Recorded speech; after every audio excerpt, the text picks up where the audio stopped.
Welcome back to the Win with Dice podcast, a podcast featuring members of the Win with Dice team.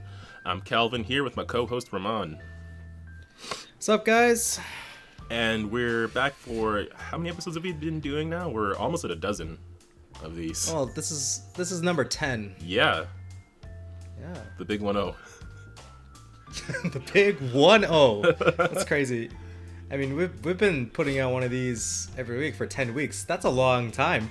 Yeah, it's a whole 70 days.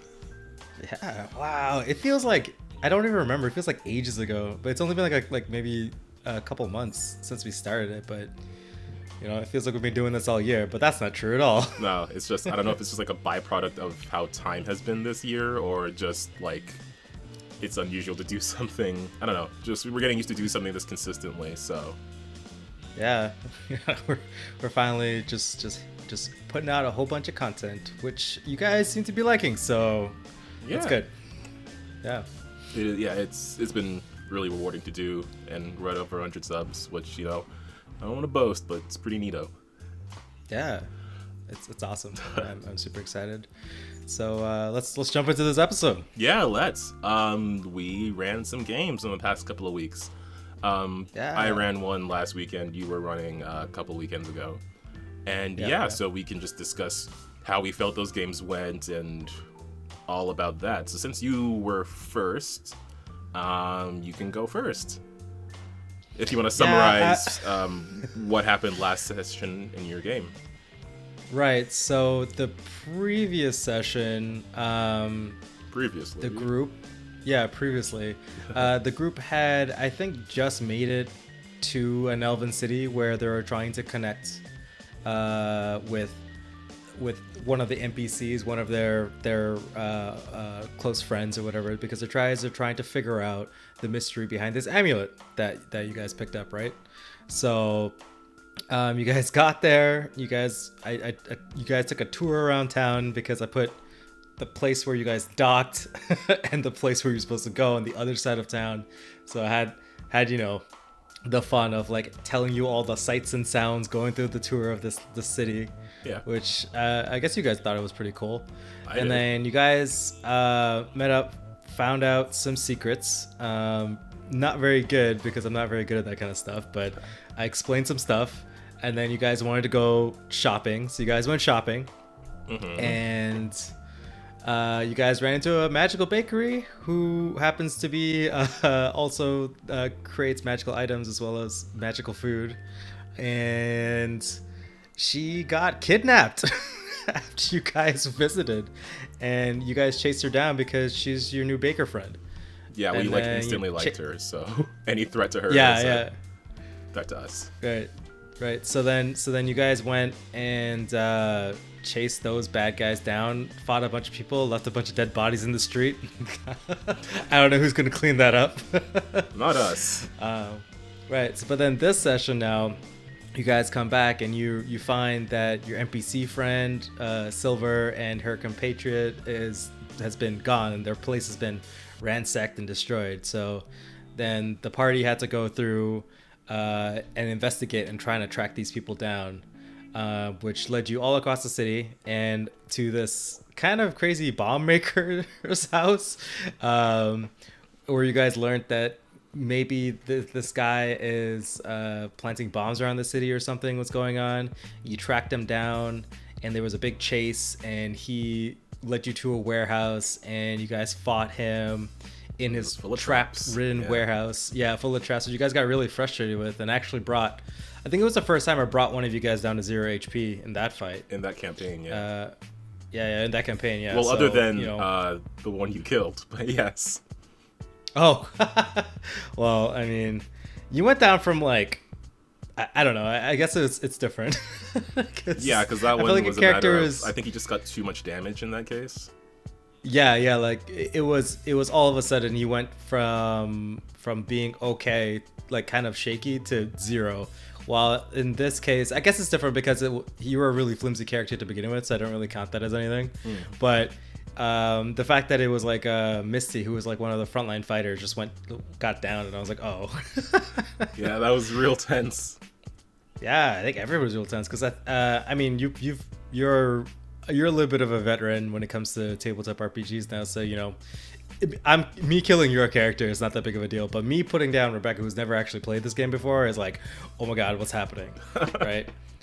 Right, which is good because I think that it made this guy feel like he felt like he was really in control of the situation, which is kind of like what I wanted. I wanted the bad guy, Falzor or whatever he's saying. Yeah, it was Falzor. I made notes. Falzor. Okay, I did it. I remembered my own people's names because I'm a good DM like that. Oh yeah, sure. That's. I hope that's not a sign of a good DM because then. So I wanted Falzor to feel like he led you guys here into this trap. It's like his the first thing he does is run away and try and hide, but you guys chase him down to like his lair pretty much in the city, and he's like his last stand, right? And he tried to take you guys out with like a suicide explosion, but you guys stopped him dramatically with Helen's stopping his bombs from going off, and then slime you made. Yeah, and then like some other apocalyptic stuff happened. So regardless of you guys finding this dude, his bombs went off anyway. And the fact is that you left and Helen left some of her NPCs from the ship to guard him, the baker, but not realizing. I mean, maybe Helen thought that it would work, but like I knew it wouldn't work because you sent all of the non-combatants. Like Davis. Look, okay, we you sent a tailor and a carpenter to go and watch. All they had to do was keep an eye on her. I thought because Helen's crew was made of 4 people. Some of them maybe a bit more competent at certain things than others. But my thought at the time was, I don't want to leave the ship in danger because I still don't trust this place. So I was thinking I would rather have the 2 people who know the most about like ship stuff to be on the ship, and these 2, one of whom I was gonna get anyway, and the other one I was like, yeah, whatever, you could help too. Right. I'll just put you in charge of just guard this person. Anything goes wrong, run away. And I thought that was a simple enough task for the 2 of them. No, they did. They did guard this person. Something went wrong, and they ran away. Well. All right. Maybe it's my fault for being so literal. But so the tailor and the carpenter informed you guys that they got her, and then I panned the camera to like the town center where like this huge dragon statue is, and then turns out the baker is a part of this long lineage of from the original wizard who petrified this dragon that now sits into the city square, and like the only thing that's able to reawaken the dragon is like this wizard's line's like offspring's blood or whatever, not offspring, but like the lineage's blood, right? So then it's like the evil person's like ha, cuts the baker and puts her hand on the dragon, and dragon statue erupts out of stone, depetrifies, and starts rampaging around the place, while also like there's a bunch of explosions going off and just like carnage everywhere, and the city's erupting into flames and it's all burning, and I was just like, well, that's it. People were dying. There was a mysterious lady who we had gotten some hints of, and she was like killing people and taking their souls and absorbing them into her own medallion. Yeah. So it turns out she has the exact same medallion or amulet or whatever that Rain is carrying around, and it's like, oh, that's what it does. It doesn't just a cool fire sword comes out of it. Yep, it actually eats souls. Yeah, so which I kind of alluded to, but like not like 100% that it was like taking people's souls. But yeah, so I mean, that was kind of where I wanted to end up at. I think that like this whole city adventure, in my opinion, was kind of like, this has not been my favorite part of the adventure, like of the campaign so far. Like this was probably the most stress I've ever had. Like actually. Okay, well, trying to let's deep dive into that. I say as I tent my fingers over here. Why would you say that? Like, what made it stressful? Oh well, so so in terms of like higher level DM stuff, a city is like so complicated because there's lots of people, there's lots of districts, and there's just lots of rules, right? It's very different from like the wilderness or even a dungeon, because a dungeon's like it's a very confined space to create into, right? It's only so many rooms, it's only so many levels, there's only so many types of bad guys that you can put in there because, you know, you're trying to make it thematic or whatever, right? Yeah. So you also have creative constraints in there. But in like a city, because a city's like a big place, maybe it's just like me trying to be like, my realism or my immersiveness needs to be satiated. It's like I needed to have it a little bit more complicated. So I have to figure out all this other stuff in the city, right? To figure out, like, you know, there has to be lots of sights and sounds, lots of places, lots of different things for everyone to see, because it wouldn't feel like a city unless I was able to pull up, like, you know, there's like 4 or 5 different inns you guys can stay at, or like which, I don't know, why is this blacksmith better than that blacksmith over there, and what makes them different, right? So, okay. You know, I figured all of that stuff out, but then I think I got my creative juices burnt out in trying to make the city a city. That like, and then I made the city, and then immediately I think that we wanted to leave the city, but then I had this idea of like the city needs to be burning down, and because the bad guy wants to burn down the city, right? Yeah. And so, you know, I had to follow through with it, and like I couldn't justify, like I for me it was like I felt like I needed maybe 3 more sessions really to kind of get the full juice out of the place and get the full investment into the players, but also myself, I didn't want to do it. Okay. It's so weird. It's like I knew what needed to happen, and I just didn't actually want to do it. I wanted to burn the place down. Like, it's hard to explain, but you know, and totally, obviously, because you played in that game, you probably didn't even like noticed it. It's just like, you know, in the back of on my side of the screen, I'm like sweating. I'm like, oh god, I didn't think this through. Well, I don't know if you would have needed like 3 sessions, maybe 1 at the most if you wanted to do that, but yeah. Well, it would have been like, it is one of those things that you just, on the other side of the screen, you don't really pick up on. Yeah, because you know, it's like that slow, because like to me it would have been like, okay, you guys mill around, you guys rescue this. If I had to redo it, which I might write up and redo it if I ever run again for this campaign for another group of players, I would probably do like the first session is the kidnapping will still happen.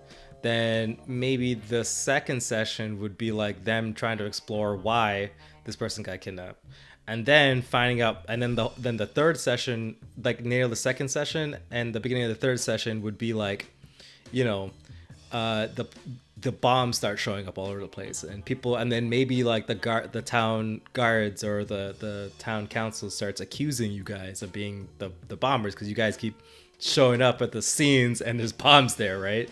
There would be cool, this cold trial thing. You guys have to try and explain yourself, and maybe, you know, you guys get a detective buddy to try and, like, you know, help you out. And then, you know, eventually you guys would have been a lot closer to the storyline for this, right? Right now it really feels like you guys are farther away, right? There's not enough like investment into the storyline for you guys, and that's why I felt like, you know, this whole city thing, like I kind of failed at it a little bit, but that's just like something I got to work on for next time I'm gonna run this type of game. Okay, so yeah, what I'm hearing is you describing like how these things would play out like in multiple sessions, and like, yeah, I think that would be a good idea, but I get the feeling like what you would have wanted, because what you're saying at the end there is what you would have wanted is for us to feel more investment in the city itself, and I don't know if you would have needed 3 sessions to do that. I think that would have been like icing on the cake at that point, but I don't feel uninvested in the storyline at all, if that makes sense. Like, I still, like, me personally, I want to know what's up with these medallions. I want to know why this lady has one and how it's like stealing souls. Yeah, I mean, that's kind of like so that was ultimately, like if there was the thesis statement of this whole shebang was to introduce big bad guy and what the medallions actually do, right? That was like, that's like the start, not the thesis statement, the conclusion of this whole thing. Like that's where I think this leg would be, and then you guys would like, you know, screw off because this bad guy is way too powerful for you because now she has this giant dragon, presumably under her control. Maybe not, but yeah.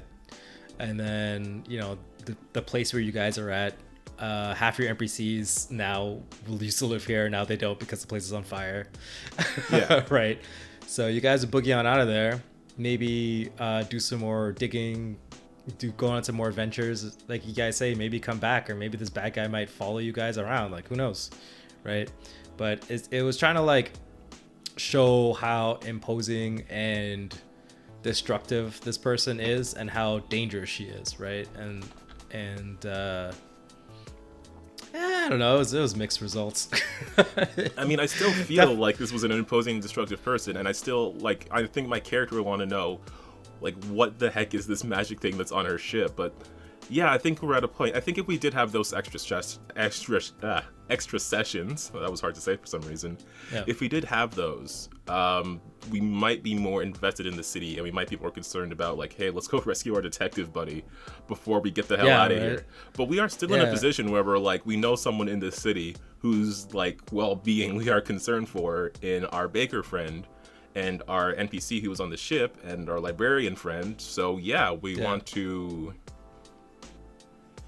Yeah, you guys are still gonna go rescue those guys. There's still that you guys still have to go save them still because the place is still on fire. Yeah. And yeah, it's just kind of like the kind of chaotic emergency situation, disaster kind of atmosphere I was going for. And you know, I mean, like I said, it's probably just me. I get that from time to time. Like I'm not, I'm not like, you know, no DM is impervious from it's like walking away from a session. Yeah, well, not even that. It's like no DM walks away from every session being like, man, that was the greatest. I sure did a good job, right?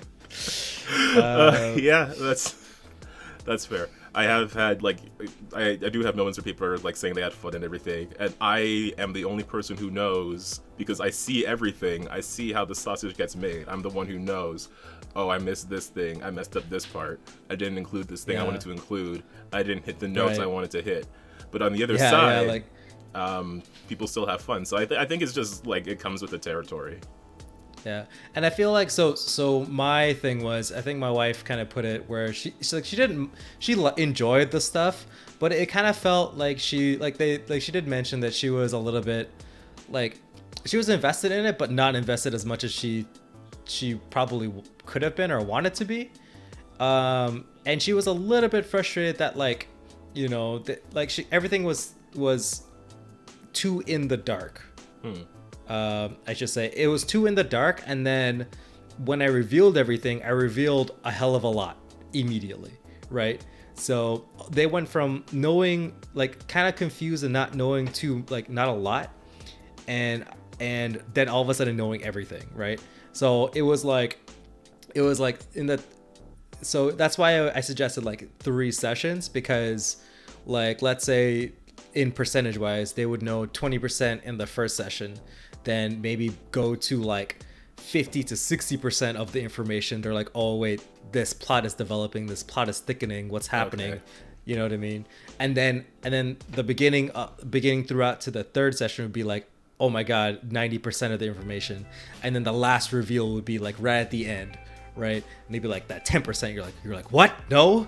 You know what I mean? It's kind of like the Scooby-Doo episode, right? Like you never really know who the bad guy is until like right at the end, and you catch the bad guy like Fred comes up with a plan like 5 minutes before the episode ends, pretty much, or whatever, right? Yeah, it's only really the last 5 minutes that matter in any Scooby-Doo episode. But it's more of like that sounds more like a pacing thing than an investment thing. Well, I mean, you get invested into the yeah. I mean, it comes both ways because it's the flow of information, right? So it's like if I were to just tell you a thing instead of you guys experience or finding out a thing for yourself. That's like the flow of information's like that might take like, 5 minutes on my part, or it might take a whole session on your part, right? Like if you guys found it out yourself. And the fact of like exploration and figuring out secrets, and like I didn't get you know what I mean, like that. I kind of wanted the moment, but like I never got the moment, right? Okay. The gasp moment, the right? sudden because like putting the dots together moment. Yeah, right. And because I'm bad at it. I just am bad at it. Well, I mean, that was your first time doing a mystery, and they're hard. They're hard, man. I didn't get it this time. At least I felt like I didn't nail it, and I'll nail it the next time. Yeah, at the very least, like what you would want to improve on in the future if you try to do something like this again. Oh yeah. I mean, I've been DMing for a while, then this is the best I've ever been at it because all the other times are just stepping stones of like getting better or whatever, right? So yeah, that's probably a good mindset to keep with about anything that requires skill, that you are currently the best you've ever been at this thing, so you only have upwards to go. Yeah. But yeah, that's just the game I ran. I really liked. I want to touch on the combat. The combat was probably my favorite part about it. I did want to mention, now that you bring it up, that freaking guy, Falzor. He was definitely a guy that you want to beat up, but I really liked his I liked his tactics. It wasn't just like approaching with numbers, you have some up front, some in the back. It was a single guy, and he wasn't just super tough, taking blows and then striking people down with one hit. But he would strike and move and strike and move, and that was sort of a unique strategy that we don't really see very often. Yeah. And I think that you guys never had. Yeah. And you guys never really experienced like the hiding mechanic in D&D, or like those hiding rules about like when someone is like hidden or concealed or whatever, right? Yeah. It was just like really fun, because I think most times you people are trying to chase you guys down and try to fight you guys, right? With that party, so they're always just like up in your grill attacking you, and it's always all melee, and it's very much like you are like they're the ones they're the ones like trying to go after you guys. Well, this is the first time you guys ever experienced it in reverse, really.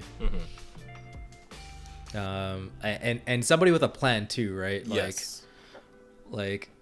I felt like, well, so for the most part in that fight, it was just kind of like the idea of it was that he would just always, because he could always just like do an attack and then hide, hide and move, right? And so I didn't really like, we did this all theory of the mind because I didn't draw out a map.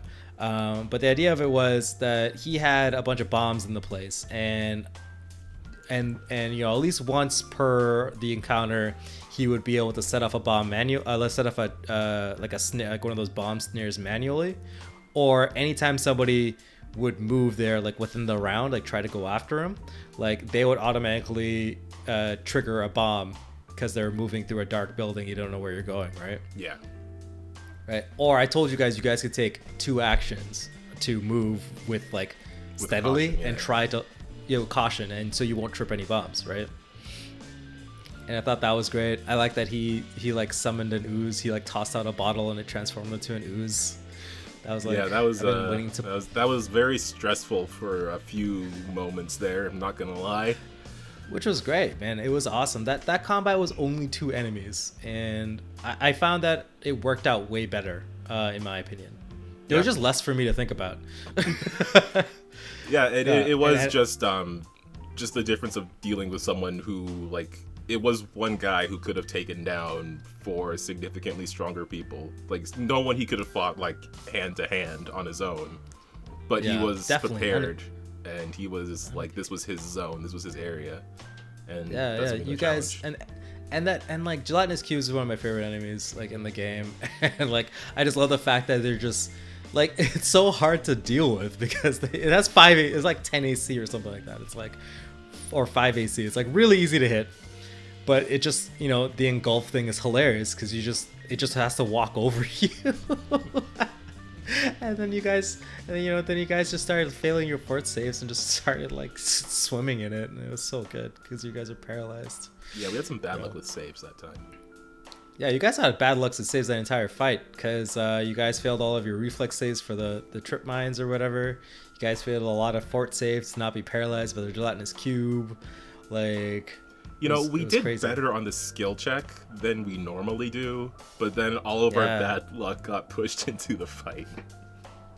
Yeah, which was, it felt pretty good for me still that you guys got through the fight relatively like busted up and it was tough, but you guys still got through it and it wasn't just like a TPK because like bad rolls will just like kill a party, like even if they're up against like absolutely nothing, like a bunch of goblins. Like if you just can't roll above a 5, then you're never gonna do it. Yeah, if it's just one of those days.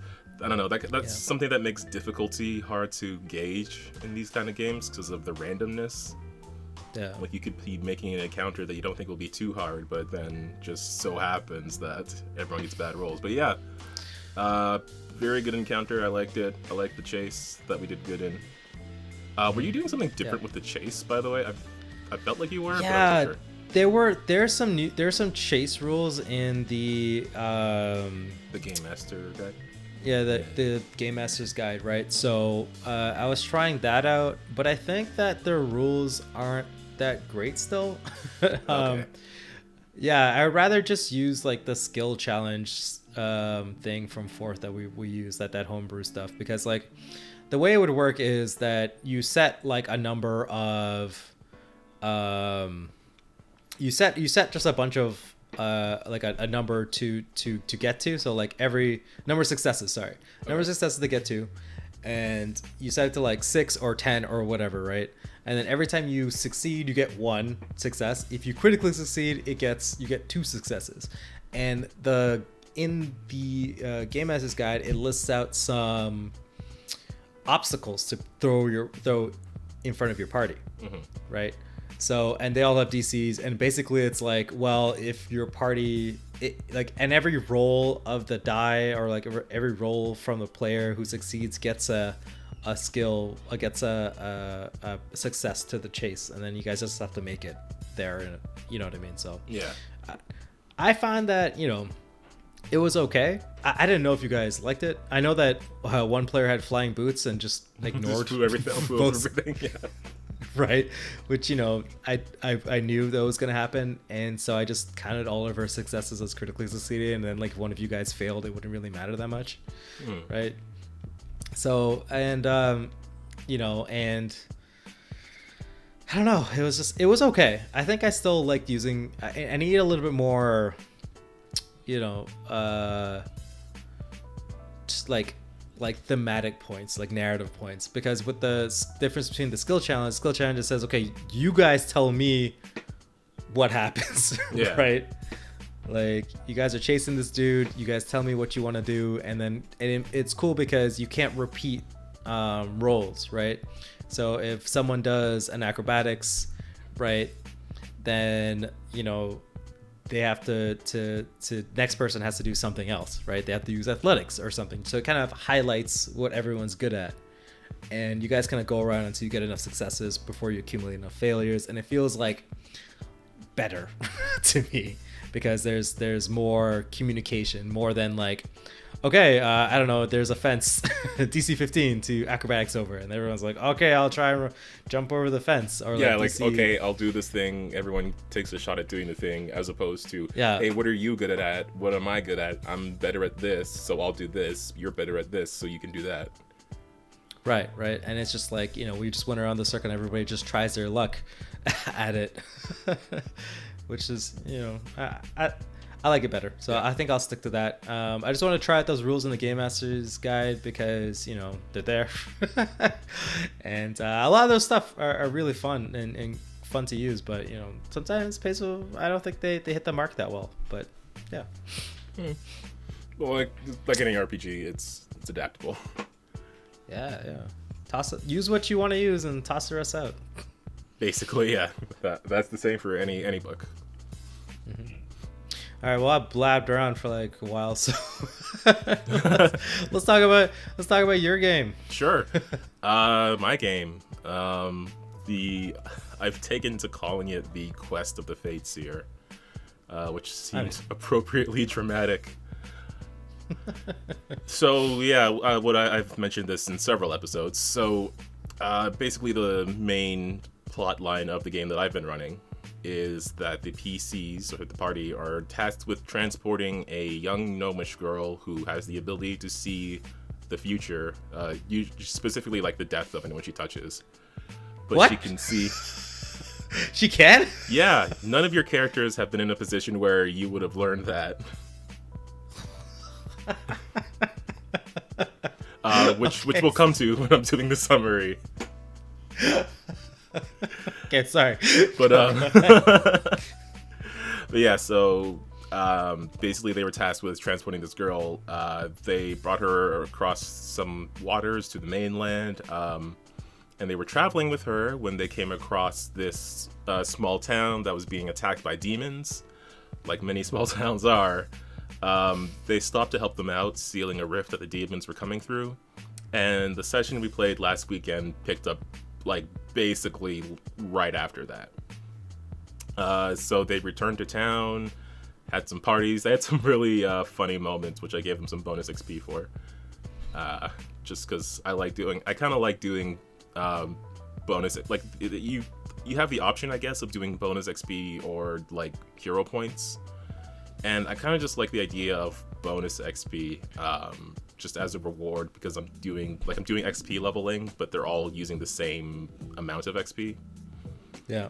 So I just like rewarding them for doing interesting stuff without having to like give them a thing to have to remember. Especially because it helps. I think it's more useful for progress than a hero point. But regardless, in like the next day in this town that they were in, they were looking for just some ways to make some coin for the next leg of their journey, and they had taken on the task of hunting down this wolf pack that was also around the town. And that was where you came in, with your cleric character, Keely. Keely. So you guys went, you did some digging, you hunted down the wolves, and they were being led by a large dire wolf. It was quite the battle. I did change up some things with the dire wolves. Specifically, I gave the dire wolf the ability to summon an extra pair of wolves. That was pretty cool. So yeah, I was gonna have it be a D4 number of wolves, but I thought it was just like, no, I'll just have it summon a couple each time it howls. Yeah. That way it doesn't like overwhelm, but it's not too little. I thought 2 was a good number. So yeah, you guys started doing this fight. You managed to Dolorfek, our dwarf fighter, just chopping down wolves left and right. Yeah. The dire wolf got dazed a couple times just because I misunderstood a spell, so it didn't get to summon as many wolves as it could have. But what it did do is it bit down on Keely and it swung him about several times until he died. Yeah, Keely got murdered by that dire wolf. Although that was the whole point. Keely died doing the thing that Keely would have done anyway, which was stand in front of the big thing. Yeah, right? and protect the people behind him. Yeah, so like I kind of going in there, I kind of knew your stance on basically last one hit the thing. Yeah. Gets attacked, right? So, yeah, that's usually what I go with. Exactly right. So I specifically was like, okay, I need to protect all these guys until sorry, I'm missing on the dwarf's name. Dolorfek. Dolorfek, right? Yeah.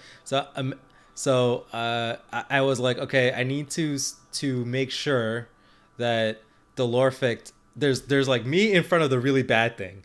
And then Dolorfek needs to take care of everything else until he can get to the really bad thing and kill it. Essentially. A solid strategy. Right, I know, because Keely has all of the stuff to kind of last. At least I thought he did, and he did soak up like a crazy amount of damage. Yeah, he did. Right, he did. So that was the strategy for me, and it was working out pretty good because But I couldn't cast like Sanctuary or like I couldn't cast any of my spells or like my magic weapon to give me a bonus of damage because I was like, I need to remember to use an action. I need one action to hit this thing and one action to raise my shield so I have a better chance of surviving. Right? Okay, yeah. These are two things I need to do every turn. And and sometimes like I did my best. It's just the numbers got to me. Like I just couldn't survive being hit that many times. Yeah, that it was like a very... that grappling thing. Yes. Oof. So yeah, the dire wolf. I never used one in Pathfinder. So I don't know if it has the same ability, but in Pathfinder 2, the dire wolf has. I mean, it has its bite attack, but its bite comes with a grab. So if it succeeds on the bite attack, then it grabs the target. And then, if it has a target in its mouth, it's able to like swing it back and forth and do some extra damage. And that is basically entirely what I was doing to Keely like the whole time. Yeah, it was rough, man. Like, and then we got to a point where, it was like I was at the point where I knew the next attack on Keely would have killed him because he was already unconscious and dying. And he was already in the wolf's mouth, and there was no justifiable reason to do literally anything else. And I just did it.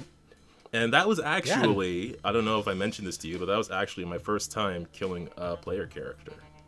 Oh, yeah? Well, I'm glad I pushed for it.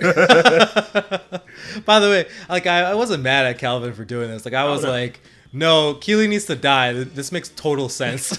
like it did. Because I've talked it before. It was probably even, I think it was in our episode title about like letting bad guys be bad, and how I struggle with that because I like my players and I want to put them through a challenge. I want to hurt them. I want to even get them on the ground, but I'll feel bad about killing them. Until now, however, because now you've given me the taste for blood. Go for it. That's exactly what I want. I mean, it makes. You knew this would happen. Yeah, that's it. I mean, see, it's just like ripping off a bandit. Like once one's gone, it's like, well, whatever. They'll just make more characters. Like, but you did, because we did a lot in that session. That was just like the first third.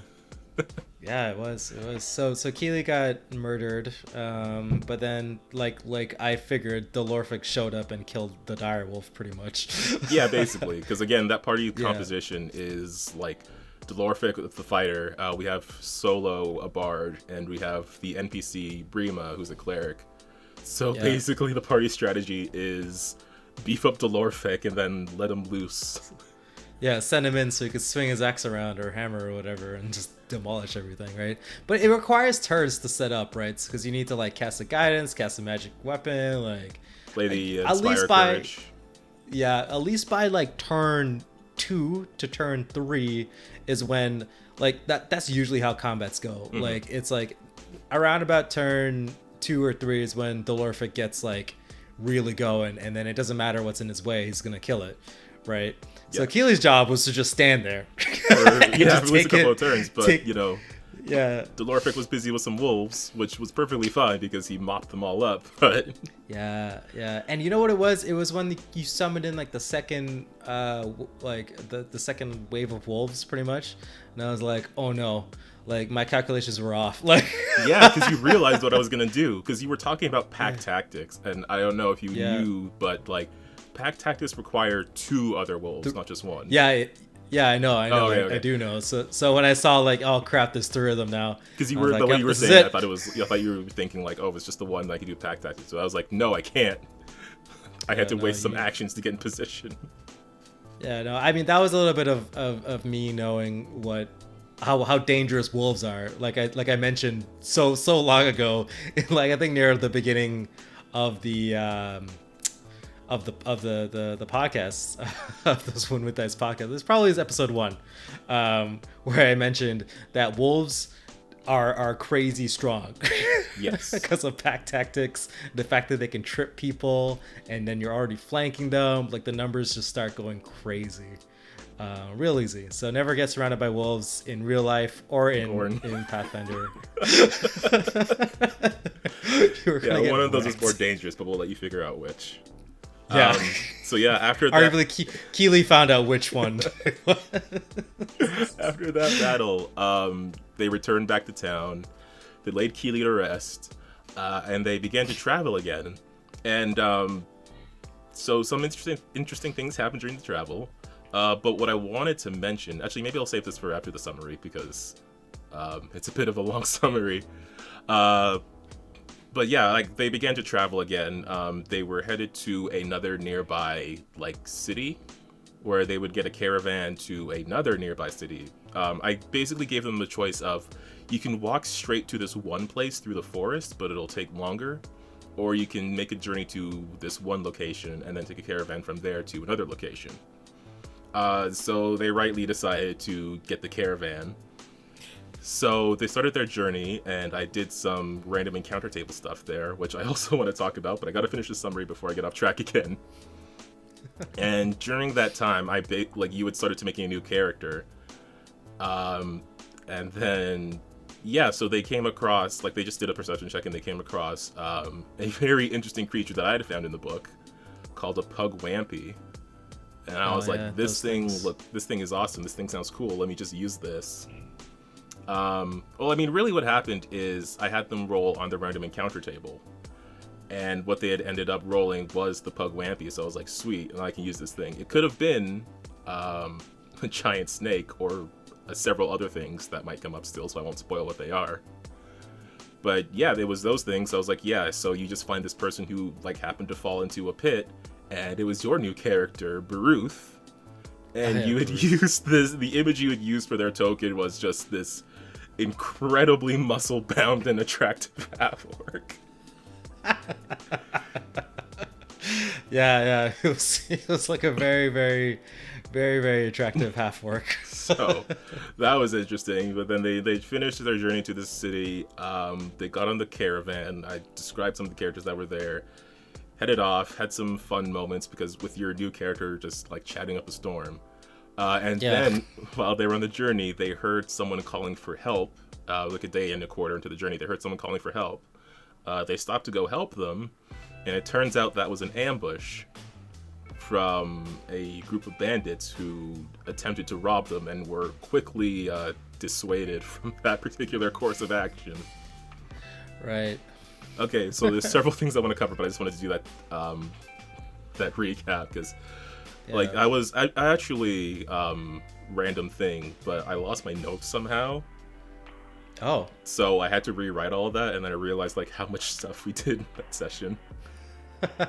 Yeah, it was good. I mean, so the introduction of my character was pretty funny. Yep. Because the pug wankbees made like Delorphic's pants fall down. Yeah, so they cause a bad luck effect. So like normally how that's represented is just every check you make, you have to roll twice to make the lower result. But for one, you guys are getting some pretty unlucky checks anyway, so I only used it a couple of times. But I did have that moment where like, Baruth fell in a hole because of his bad luck. And again, like as Delorphic was doing an intimidation check on these creatures, his pants fell down. It was just, oh man, it's so fun to play with those two because they just do like the funniest stuff when things happen. They do. It's hilarious. It's actually just like laughs every single time, laughs for days. But yeah, and like Brima, your NPC, was just like all into Baruth because he was like this hot, sexy man. But he really, it's like there's nothing up there. It's just like he's the ultimate himbo. Man, he's just really funny. But yeah, and then at combat, well, okay, so I didn't know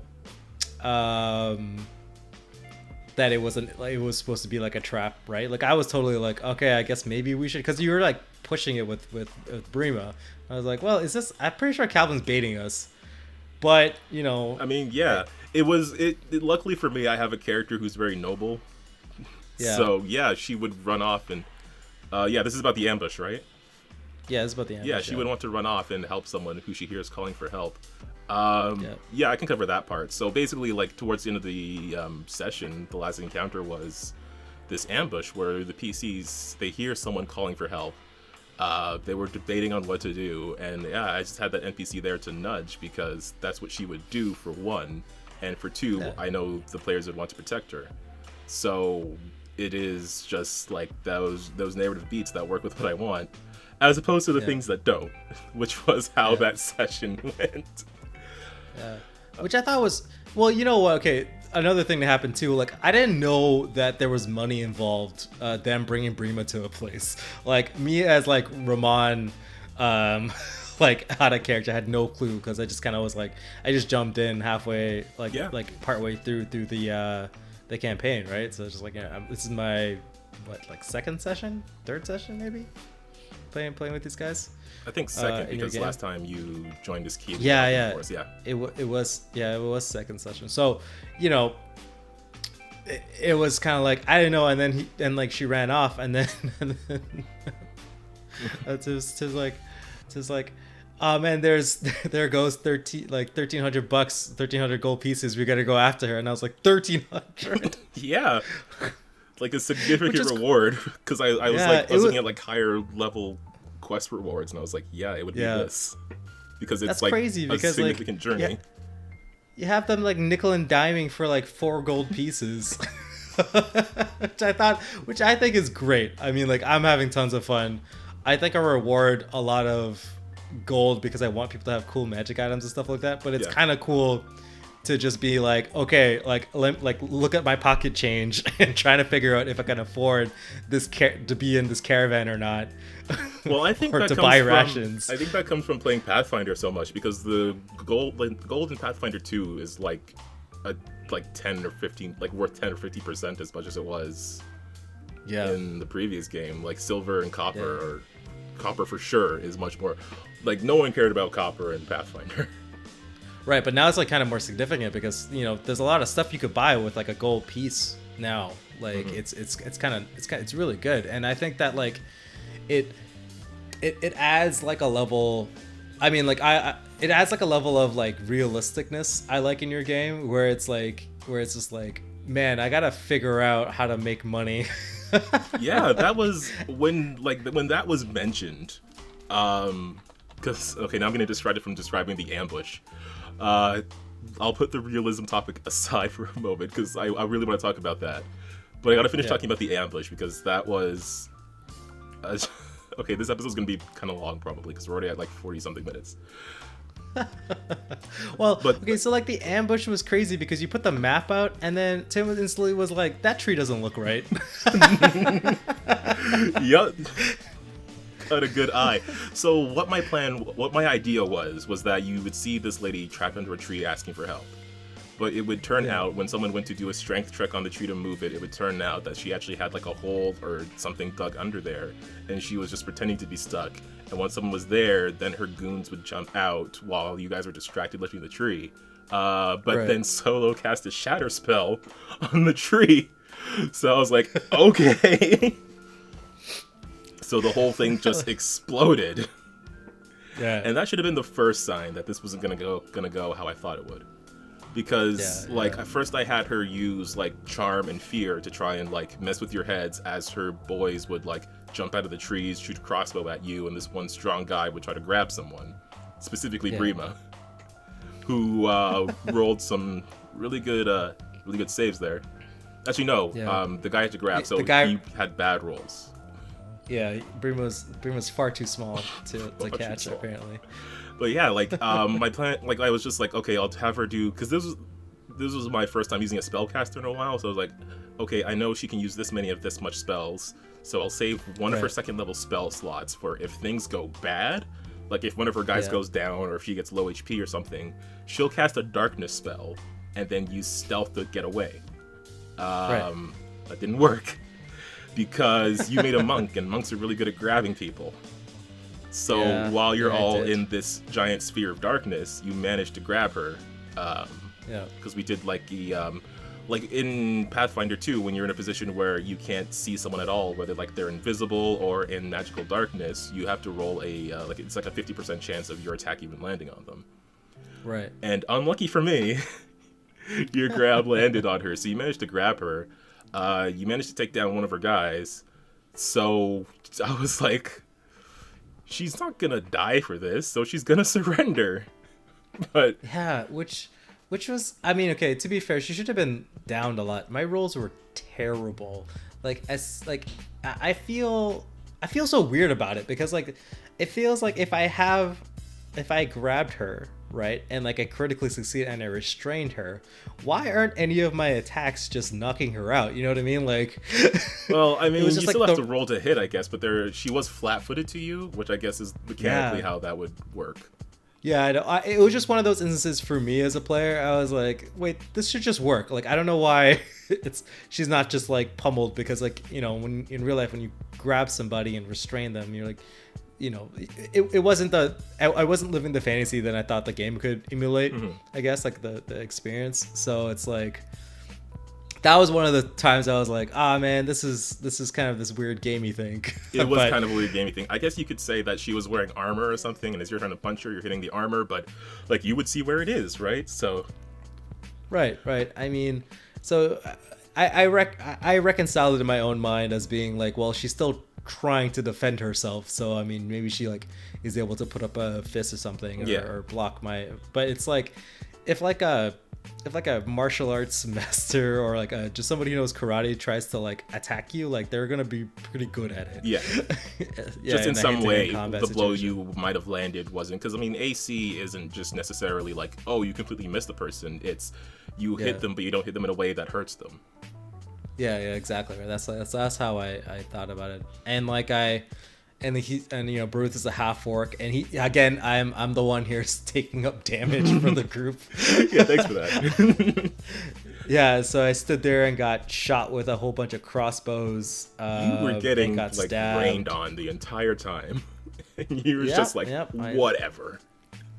Yeah, it's fine, because I know, well, like I kind of know what the party's kind of missing in the dynamic.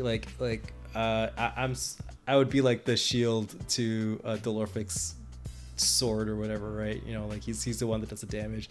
I'm the one that takes all the damage, kind of deal, right? Yeah, for as long as you live. And that's as long as I can, right? And then that half orc ability that you get, the racial the half orc, the orc ferocity, where orc ferocity, man, it saved me, because like I was down to 0 and boom, back at 1. It was so good. Yep. And then really Brima came with the heals, and I was good to go for a while. So, you know, like basically just like, you know, the battle continued, and it was good. But then, like, you know, it was kind of always a tense situation too, when you're trying to like de-escalate an encounter and just go back to being role playing. Because it's like, I think we all might have kind of agreed to just chill out and not swing any more axes and punch anybody, but like we all weren't like certain that, like, you know, we were gonna get tricked again. Yeah, which is entirely fair. It's just like at that point in time, like, again, being in character, she's used to just like robbing people who are like traveling, and they're the kind of people who would stop and go to help someone if they hear them calling for help. So she's expecting them to not be so tough, particularly not be able to like grab her and pin her down for most of the combat, or to be able to soak up some arrows. Which apparently is like the, like, I remember that happening in Starfinder too with my character. Yeah, that's what I said at the time. Like, you keep messing up my plans with your grabbing. Yeah, I always like to do like the other mechanics, I guess, in the game, like grappling, tripping, disarming, because you know, I'm so used to running monsters who just attack. So that's I'm like, I want to try to figure something else out. How effective is this other thing that's in the game, you know? That's entirely fair. I should have learned the lesson of never plan anything. So yeah, she eventually just surrendered, and one, you know, like, I was really scared that last blow that you were going for, because she was at like 6 HP at that point. So if you hit her at all, she was gonna die. Yeah. And I went and named her. I gave her a name and a backstory, and I named her Bandit Group. I guess we'll see them again then. Oh, you have made not a powerful enemy, but certainly an enemy this day. Okay, cool. Especially because she's also a bard, so she was doing a bit of a flute battle with Solo for a moment there. Yeah, But I thought it was pretty cool. It was like bard on. It was bard on bard, battle. I have some ideas Musician v musician of what might come from that. But yeah, like just that encounter kind of went like sideways for me, but everyone did really well, so they had no choice but to surrender. But you did bring up the topic of realism with regards to gold. And that was something I did want to talk about, because there was this, like what I had said when I said before, way back in the past 10 minutes ago, what I had said about them determining like where to go on their journey, where they had, I gave them a couple options of where to go. They can either walk through the forest for like a week to one place, or they can take a trip for a couple of days to another place and get a caravan to that same location, and then from that location head on to their ultimate like goal of their journey. And like I looked up how much it would cost to do that, like how much a caravan is, how much a carriage is, and then I gave them that, and then I gave them the option. And to me, it was just a matter of like one is faster and less dangerous. So I thought it would be like I didn't think it would be a conversation at all. But then it was, and it was this whole discussion, and then it was a matter of like, how do we get the gold for our journey? And then, I don't know, I just really liked that it became something that they were like discussing within, like as realism within the realm of the game. Like you're what you were saying with how their coin is more limited in this game. Yeah. They had to figure out, like, do we do a job to supplement our income so we can make this journey? Yeah, and it was cool because we busted out the calculators, because you gave us the map. Yeah. We were drawing out, like, calculating the math. I'm like, how much is going to cost for each of us to go, breaking it down, being like, okay, well, you know, if we go this way and go that way, how much is going to, like, you know, how much gold is going to left us? How much rations do we have? Like, that kind of stuff is fun. When the rations. Who cares about rations? But it was just, I don't know. I'm really grateful that you're also invested in the game, that you're questioning, do we have the coin to make this journey? Do we have the rations to make this journey? Do we have to stop and get a job? Do we have to, like, how do we make it all this way? Exactly, right. And I think that, like, it comes with the group, right? Like, this group, like, particularly, like, when everyone just started actually doing the math, I was like, oh, you guys care a lot. And I was like, okay, this is cool. Like, you know, versus like, you know, my game, right? Where you guys, like, money, you guys are rich, essentially. But, you know, you guys are rich and you guys have a boat, so you guys can feasibly do anything. As long as, like, you pay your crew, but you guys have enough money to pay the crew. So it's like, that was basically the only costs, right? Yeah. Is like your per month usage of the boat, but that's fine. You own the boat, so it's like no worries, right? Yeah, I don't know. Like the fact that it was like a conversation at all is just not at all what I thought would happen. I was just really. It's been such a long time since I had a conversation with a group discussion in a party where we're talking about like how to get from point A to point B, like realistically. I mean, you guys did a little bit at the beginning. Well, actually, were you there? I don't think you were there. It was before your character showed up. Before Drake showed up in my campaign where you're playing. It's like because I basically didn't really tell them anything. I mean, I didn't show them a map or anything like that. Like, Payne grabbed a piece of scrap paper and started drawing out the area, and I was like, okay, there's a lake, and then there's like kind of like there's these 3 cities in this area. You guys are here. The big cities over there, and some hills and stuff like that, right? So I kind of like told him, and he kind of drew out a map, and then we're all looking at it, and it's like I was like, there's a road that goes from this city to this town. That's it. Yeah. And he's like, and then everyone kind of like, he drew out the map and then he put it in front of everybody. He's like, okay, now where we go, right? Do we take the forest? Do we take the road? What do you do? Right? And I was like, that was really cool because all people really cared, right? It's like, and I think it was a significant decision on their part. I mean, behind the DM screen, like realistically, like higher level stuff, it doesn't matter because adventure is going to happen regardless of your choice, right? But the fact is that you have that, that decision making capability built into the game, like the part of the experience of just like, okay, we're choose my own adventure story. Where we're gonna go? We're gonna get ambushed on the road, or we're gonna sneak through the forest. Yeah, it is like the ultimate expression of what the RPG game is like living in this space, and therefore having to make decisions and deal with consequences of those decisions as they would exist in this space. Even something as mundane as, how do I get from this place to some other place? Yeah, it's cool, man. Like, I think it's awesome. I wish there was more of it with my Path of Inion game, but like, well, there's still the exploration in that game, though. Yeah, there's still the exploration, but there isn't like that much tension in terms of like travel. I guess it's like, it's basically just like whether or not if we're willing to leave town for a while. Well, to be fair, we're a lot stronger in that game than the party is in this one. You guys are a lot stronger, and there's a lot more of you. Exactly. so it is like, less of a whatever. concern. Yeah. Yeah, I think I kind of, part of me wants to do like a more gritty, realistic game now after seeing this, but I like the level of realism where I'm at now. Well, I mean, I think, to be fair, this is pretty gritty and realistic to me. Yeah. I had to look at pocket change for the first time and really take account of my money, because usually, I mean, you guys never really think about your money until it's time to buy magic items, right? Mm-hmm. You guys never think about what you can actually do with it. And like, you could like hire people, pay, like, you could do so much more than just like buying a cool magic sword. But I mean, half the fun of D&D and Pathfinder or whatever is to get that cool magic sword to go kill a dragon, right? So it's like, it's interesting. I don't know. I want more of that hard PC decision making in some more of my games, which I think I just need to be better with options and stuff like that. I mean, like, and maybe having a very limited budget also helps, apparently. I think everything that happened basically stemmed from their gold being very limited at the time.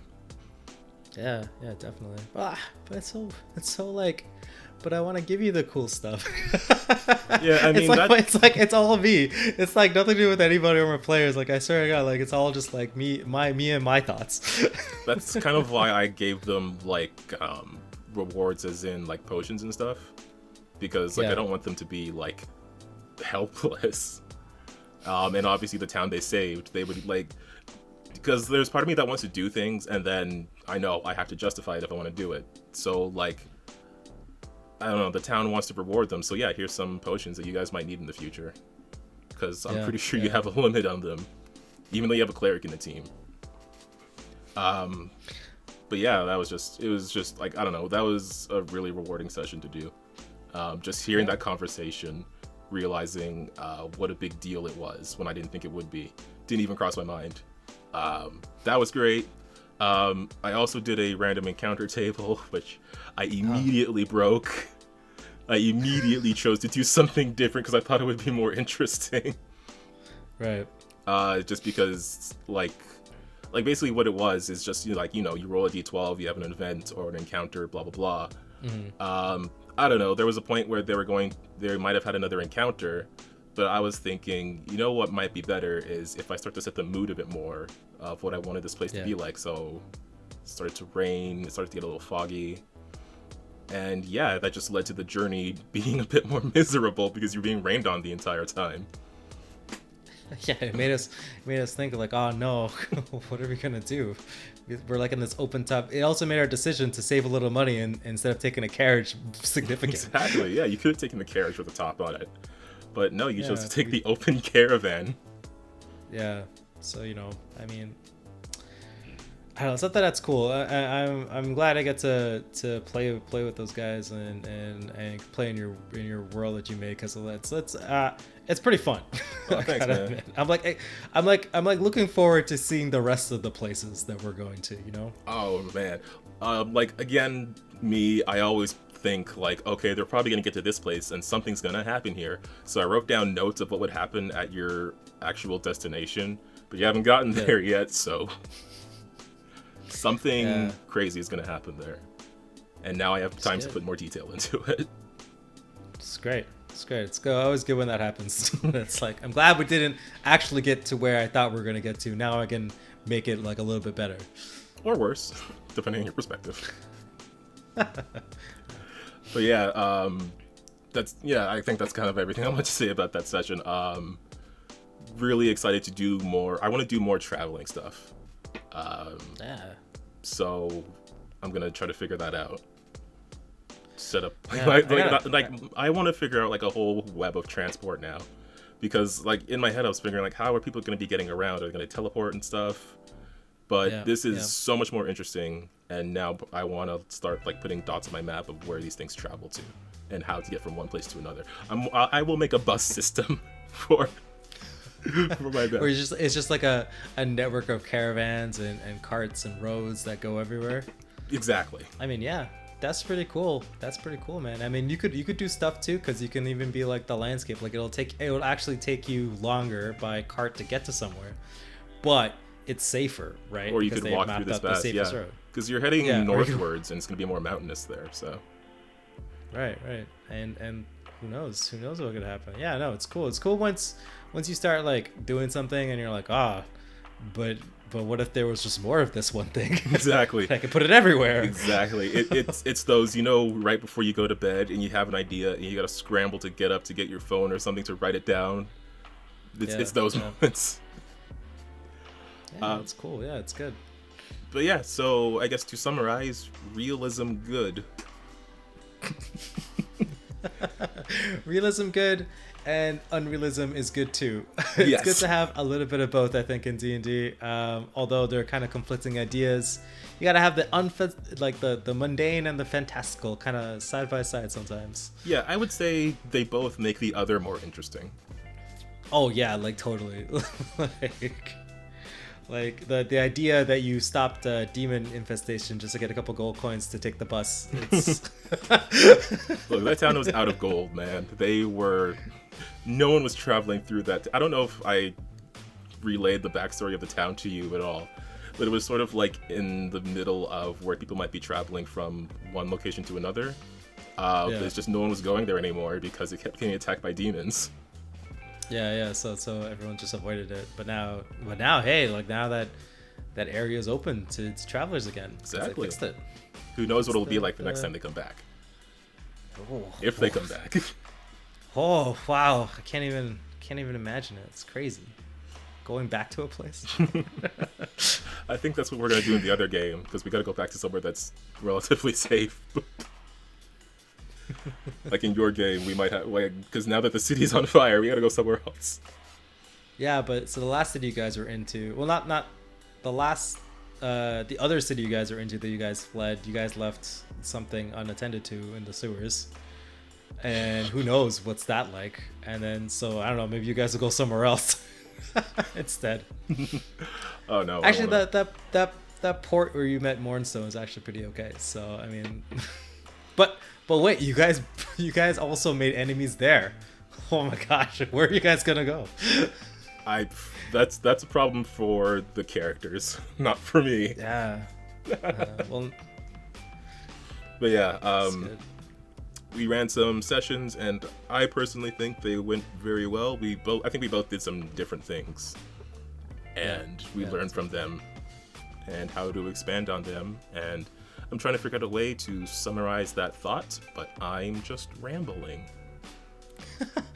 I don't know, guys. If you have a crazy idea in your games, just do it, man. You live that crazy dream and see what comes out of it. And don't get too beat up if it doesn't go exactly the way you planned, because things never go exactly the way you planned anyway. Never. Never. So just, learn from the session, to pick apart the good parts, leave the bad parts away, and then just, go run with it. Yeah. I think the if anything, remember, no plan survives first contact with the player characters. Like, absolutely no plan. But that's gonna be our episode for now. Gosh, I'm really excited to start doing more stuff again, more RPG stuff. I don't know, maybe I'll run something this weekend. Who knows? Every weekend, Calvin's just DMing for everyone. If I could do that, I already made plans for like a couple weeks from now. So if I could run games every weekend, gosh. But while I dream about that, I think we're gonna wrap up the episode here because, yeah, I don't know. It's just really fun to talk about our games, and I'm really glad people are interested in hearing that sort of thing and what we think about when we're going into planning them. So if you want to hear more of that, then why not hit that subscribe button? It's somewhere. It's gonna be down below. If we're on YouTube, it'll be somewhere else if we're on any other platform. But we're only on YouTube right now. So since you're on YouTube and listening to us talk, why not hit that bell? So you get a notification every time you upload a video. So you don't have to be like, hey, did they upload a video? No, you'll know. Because you don't have to click your subscription fee. You don't have to search Win with Dice. You just it just shows up on your phone, shows up on your computer screen, whatever, notifies you automatically. What else do you have to watch anyways on Wednesdays? Yeah. On Wednesdays. So if you want to know more about us, just check out our website, winwithdice.ca. Check us out on the socials on Twitter and Facebook at winwithdice. And Ramon, do you want to say anything else to close out this episode? I don't know. I'm gonna steal Calvin's line. Just keep on winning with dice. No, my line.